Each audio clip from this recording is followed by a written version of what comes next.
So I thought I'd do a video that I think could be fun. And that's kind of the reuse of ideas in the Silver Age, which of course they reused ideas in every age. But this one I thought was kind of interesting when I kept coming across the same concept over and over again.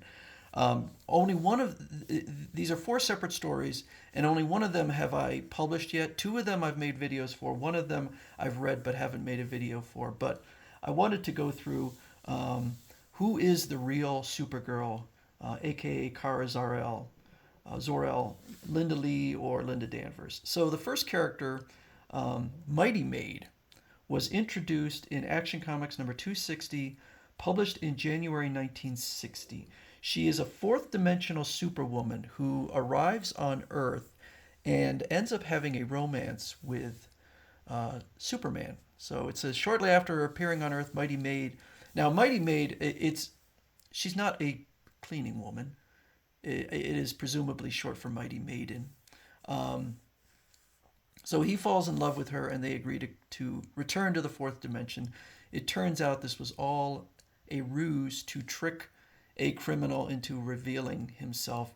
And Mighty Maid is actually Supergirl. Supergirl in disguise. So she's got a brunette wig on and apparently some leggings to make herself look taller, which I don't get it. She was 15 or 16. I think she was probably uh, as big as she was going to get. So the next one is Marvel Maid, Leah Lindy, and Leah Lindy Supergirl got it in her head from listening to one of her teachers that there might be out there in the universe another being who is exactly like her. So apparently, she believes that in an entire universe with God knows how many planets, that somewhere there must be another version of her. And it turns out there is on a planet called Terra. This was introduced in Action Comics number 272, published in January 1961. Leah Lindy goes by the name of Marvel Maid. So Marvel Maid as opposed to Mighty Maid, again, Marvel Maiden, presumably. And she is a Kryptonian level hero, looks exactly like Supergirl to the point where Superman can't tell that it's not Supergirl. And they have a couple of issues where they uh, interact with each other.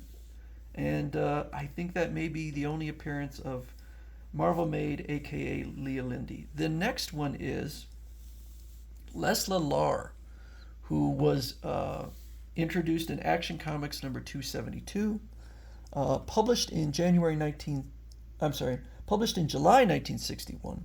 So later in 1961, she is a Kryptonian living in Kandor, but she is able to strip Linda Lee, Supergirl, of her superpowers and then switch places with her.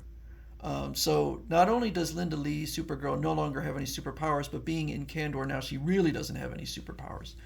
Meanwhile, Lesla-Lar resembles Supergirl so closely that, again, even Superman can't tell them apart. And whenever she's outside of Kandor, of course, she now has Supergirl level strength and superpowers, and so she takes on the guise of Supergirl for a time.